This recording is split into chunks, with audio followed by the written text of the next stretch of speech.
훗날 윌리엄 포터 주한미국 대사는 이렇게 말했다. 한국인들은 그들이 월남전에 대규모 병력을 보냈으므로 그 전쟁으로 조성된 시장도 공유해야 한다고 생각했다.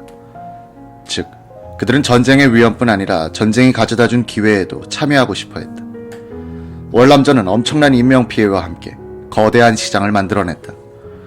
미국의 전쟁 예산은 1966년 회계연도에는 61억 달러, 1967년 205억 달러, 1968년 250억 달러, 1969년에는 262억 달러로 늘어나고 있었다.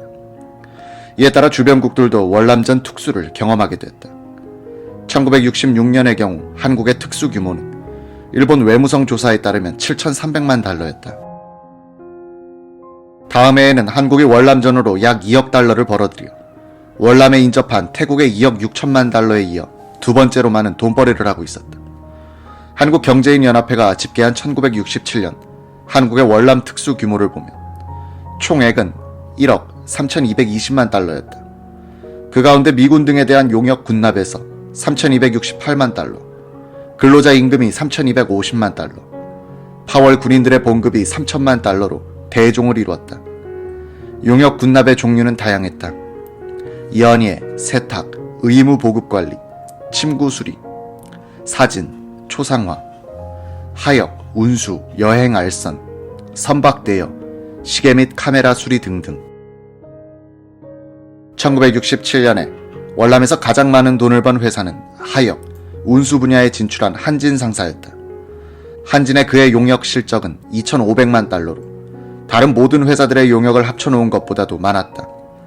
조중훈, 조중건 형제가 이끌던 한진은 월남에서 돈을 벌어 대한항공을 인수하게 된다. 한진처럼 화려한 기록은 남기지 못하고 있었지만 월남에서 조용히 저력을 기르고 있었던 것이 현대건설이었다. 지금은 세계적인 기업이 됐지만 당시 현대건설은 세탁업과 준설공사로서 돈을 벌었다. KB 킴이라는 한국 여인이 월남에서 미군을 상대로 세탁소를 운영하고 있었다. 현대는 이 여인과 합작 형태로 월남에 진출했다가 자본을 인수하여 단독 운영에 들어갔다. 나트랑, 퀴논, 캄란에 7개의 세탁소를 만들어 1968년에서 1972년까지 170만 달러를 벌었다. 비록 규모는 작았지만 이율이 높아 본사의 중요한 수입원이었다고 한다. 현대건설은 1966년 2월에는 일본에서 준설선을 한 대 사들이고 부산과 인천에서 기능공들을 모집, 캄란항 미군기지 건설의 준설공사에 투입했다. 외국 회사들이 맡고도 완공하지 못한 위험한 지역을 맡아 공기 이전에 끝냄으로써 미군 측의 신뢰를 얻은 현대는 메콩강 오지의 빈롱항 준설공사, 미토항과 붕타오 항만 준설공사도 따냈다. 현대는 노동자들에게 초과 작업량에 대해서는 급여액의 100%를 상여금으로 주는 방식으로 공사를 강행했다. 경험이 거의 없는 인력이었지만 공사를 하면서 원리를 배우는 방식으로 밀어붙였다. 현대는 캄란 소도시 건설공사, 바노이 부두공사도 맡아 1966년부터 1970년 사이에 건설 부문에서 1,783만 달러의 수입을 올렸다. 현대는 같은 시기에 태국에서 파타니 나라티와트 고속도로를 공사를 했으나 큰 손해를 봤다. 우리나라 회해건설 역사의 첫 장을 연 이 공사는 2차선 98km에 공기 30개월, 공사비는 522만 달러였다. 현대는 이 공사로 2억 8,800만 원의 손해를 봤다. 강우량이 많고 토질은 나빴다. 주먹구구식의 공법에 의한 적당주의식 공사는 외국인들에게는 먹혀들지 않았다. 개혁적인 신진 기술자들과 수구적인 기성 기술자들 사이의 갈등은 파업으로 발전하기도 했다. 이 실패의 교훈은 그 뒤 경부고속도로 건설과 중동 건설시장 진출 때 활용됐다.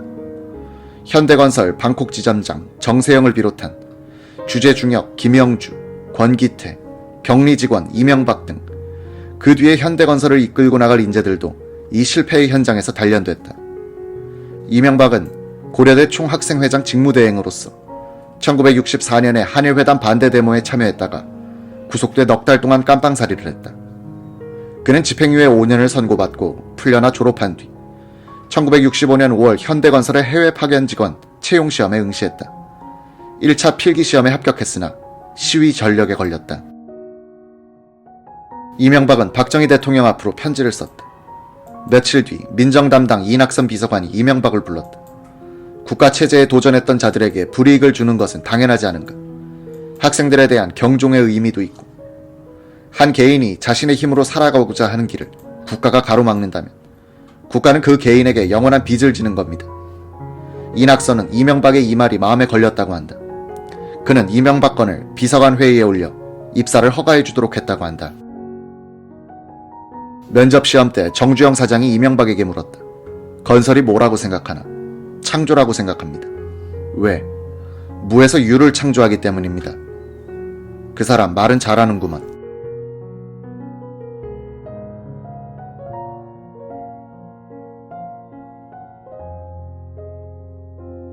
정주영은 미소를 짓더니 옆에 앉은 임원들을 향해 이렇게 말하는 것이었다. 요즘은 말만 번지르한 건달들이 많아. 이즈음 신문의 요인 프로필란에 자주 등장하는 용어가 있었다. 과묵한 실천력. 이는 묵묵히 일제강점기와 전란의 시대를 헤쳐온 박정희, 정주영 같은 기성세대가 민족의 활동 공간을 해외로 넓히면서 이명박 같은 신진 세대들을 근대화의 현장에 끌어들이기 시작한 시대의 덕목이었다. 박정희 정부는 월남에 한국군을 파견하여 피를 흘리는 대가를 미국 측으로부터 아주 비싸게 받아냈다. 1966년 초 미국이 일개 전투사단의 추가 파병을 요청하는 것을 계기로 하여 우리가 끌어낸 미국 측의 각종 지원은 이른바 브라운 각서에 구체적으로 규정됐다. 이 각서에 따라 미국은 월남 파병에 따른 장비와 각종 경비를 한국군에 제공하고 파월 장병들의 급여도 지불하며 주월 한국군이 구매하는 물건은 최대한 국내에서 조달해야 했다. 주월 미군과 월남군이 구매하는 물건 가운데서 일정 품목은 한국에서 발주한다. 월남에서 활동하는 미국 회사에 한국인들의 취업을 적극적으로 보장하며 미국 국제개발처가 월남에서 실시하는 농촌 건설 등의 사업에 필요한 물품을 한국에서 많이 구매한다. 한국의 수출 진흥을 위한 기술 원조를 강화한다. 맹호부대 파견을 전제로 미국 측이 약속했던 1억 5천만 달러 차관 외에 같은 성격의 AID 차관을 추가적으로 제공한다. 등등. 한편 한국군에 대한 미국의 원조도 월남전 기간에 급증했다. 1964년에 1억 2200만 달러, 1965년에 1억 1250만 달러이던 것이 1966년에는 2억 2810만 달러, 1967년에는 4억 3220만 달러, 1968년에는 6억 5630만 달러, 1969년에는 4억 1890만 달러, 1970년에는 3억 7150만 달러, 1971년에는 5억 9790만 달러, 1972년에는 4억 5400만 달러에 달했다. 1966년부터 1972년 사이 한국군은 총 31억 5800만 달러의 군사 원조를 받은 것이다. 이는 월남 파병의 조건으로 우리 정부가 요구했던 국군 현대화 사업에 대한 원조가 늘어나는 등 한미 간의 군사 협조가 원활해졌기 때문이다. 1964년부터 1972년까지 월남 전선에 투입됐던 한국군의 총 병력은 연 인원으로 31만 7천여 명, 전사자가 3,806명이고 비전투 중 사망자는 1,154명으로 합계 4,960명, 부상자는 11,062명이었다. 총 사상자는 16,022명. 우리 정부가 월남전으로 얻은 막대한 경제적 이득은 이들 사상자의 핏값이라고 해도 과언이 아닐 것이다. 국제관계에서 타국을 돕기 위해 흘린 젊은이들의 핏값은 가장 비싸게 계산된다는 교훈을 여기에서 확인할 수 있다. 한국전에서 미군이 흘린 핏값은 지금껏 우리가 물고 있다. 그것은 미군에게 국군의 작전 지휘권을 양도한 것 등 외교와 안보 정책에 있어서의 대미 종속성, 그리고 국내 시장의 대미 개방 같은 것들이다. 군인들의 피는 절대로 공짜가 아닌 것이다. 월남전으로 마련된 거대한 시장에 진출한 한국인들과 기업은 국제무대에서 경쟁할 수 있다는 자신감을 확인했다. 실전 경험에서 우러나온 이런 자신감을 도약의 발판으로 삼아 1970년대의 한국인들은 중동 건설 시장 등 세계로 뻗어나가 민족의 활동 공간을 넓힐 수 있었던 것이다. 오원철은 한국 남성들은 월남에서 미국인들과 함께 일하고 싸워보면서 처음으로 자신들의 잠재력을 실감할 수 있었다고 지적했다. 월남 체험이야말로 한국 남성들에게는 최초의 집단적인 국제화 경험이었던 셈이다. 1965년 가을, 한일 조약의 국회 비준과 월남 파병안을 처리하여 여유를 갖게 된 박 대통령은 모처럼 청와대 출입 기자들을 정원으로 불러 간단한 다가회를 가졌다. 한 기자가 새로 만든 각하의 상황실을 구경시켜 주실 수 없습니까? 라고 물었다. 박 대통령은 말이 없었다. 다른 기자가 그곳에는 전국 공무원들의 신상 자료가 다 들어있다는데 라고 혼잣말처럼 중얼거리자 박 대통령은 그럼 보여주지 라고 말하더니 앞장을 섰다.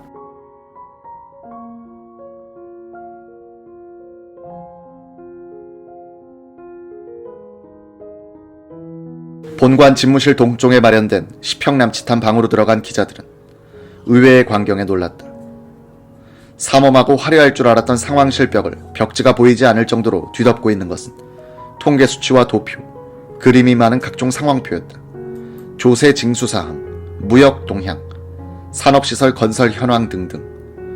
기자들의 눈을 특히 강하게 끈 것은 한국 지도 위에 그려진 수많은 공장들의 굴뚝 표시였다.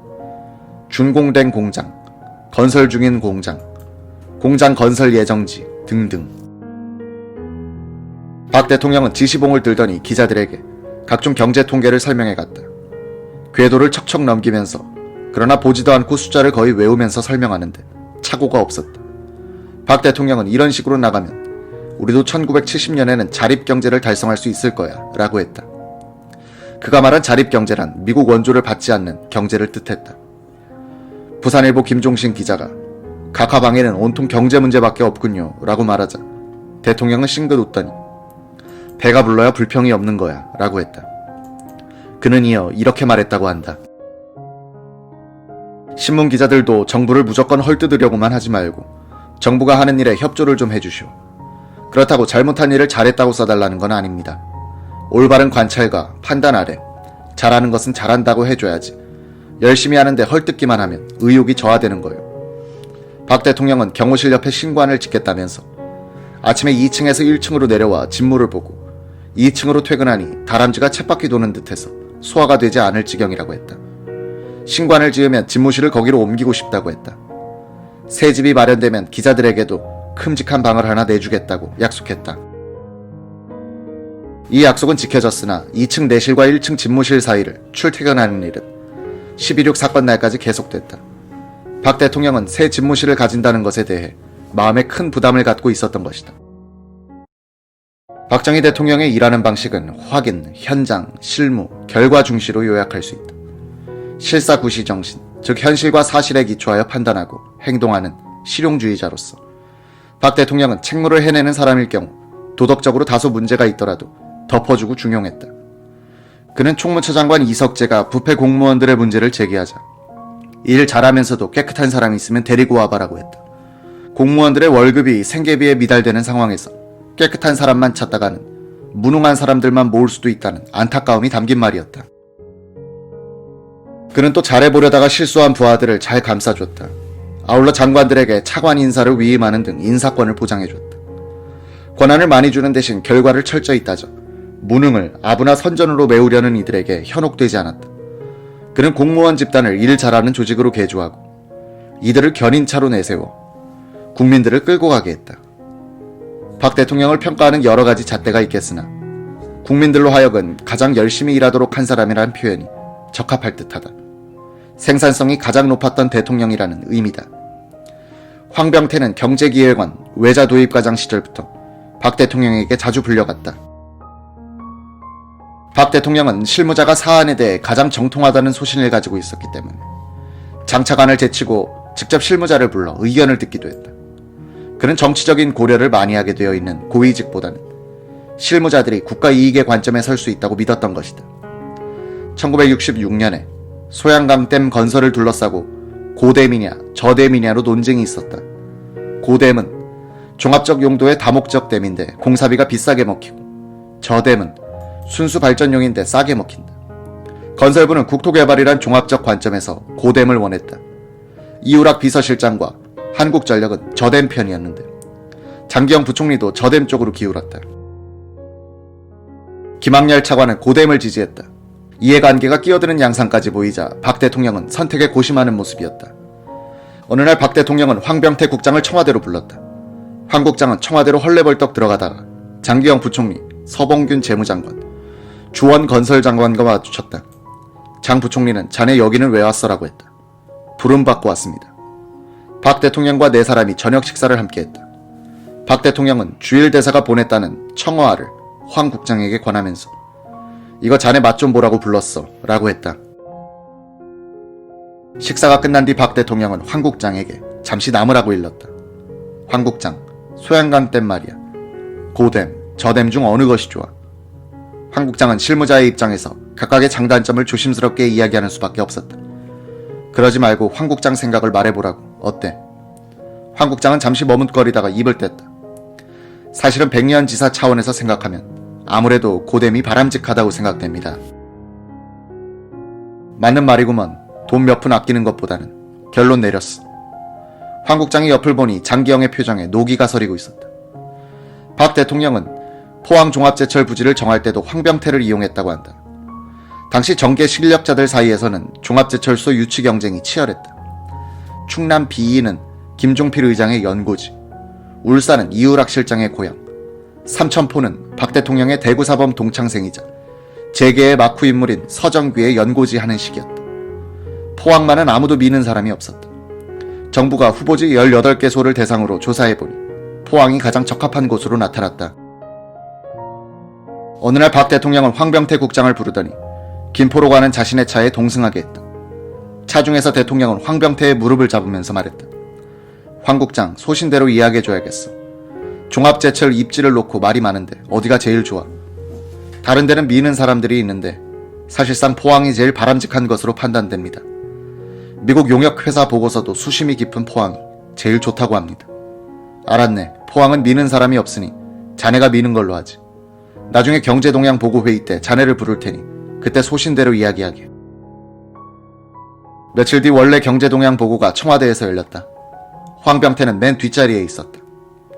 보고를 경청하고 지시를 내리던 박 대통령이 갑자기 뒤에 황 국장 있나? 이리 나오게라고 말했다. 요새 종합제철소 입지를 둘러싸고 의견이 분분한 것 같은데 어떤가? 실무적 입장에서는 포항이 적지라고 판단됩니다. 왜? 바다 수심이 깊어 배가 드나들기 용이하고. 황 국장은 미리 준비한 대로 자세하게 설명해 갔다. 다 듣고 나서 박 대통령이 말했다. 좋아, 그러면 포항으로 하지. 아무도 이견을 말하지 못했다.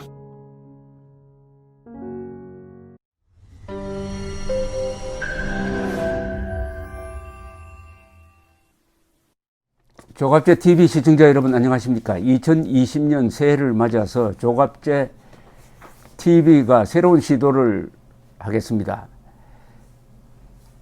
구글에서 제공하는 유튜브 채널 멤버십 제도입니다. 쉽게 말하면 조갑제 TV 회원 제도입니다. 에 대해서 설명을 드리겠습니다. 벌써 조갑제 TV 구독자가 35만 명을 넘어섰습니다. 아이슬란드 인구와 같게 되었으니까 앞으로 이 커뮤니티를 활성화하고 상방향 소통을 강화하기 위한 제도입니다. 구독 버튼 옆에 있는 가입 버튼을 눌러주시기 바랍니다. 이 채널 멤버십 제도는 유료입니다. 유료인데 등급을 세 등급으로 나누어서 특혜를 드리는데 구별이 있습니다. 조갑제 TV 첫째 친구, 월 12,000원 내시는 분들을 친구라고 부르기로 했습니다. 이분들에게는 회원 전용 동영상을 제공을 합니다.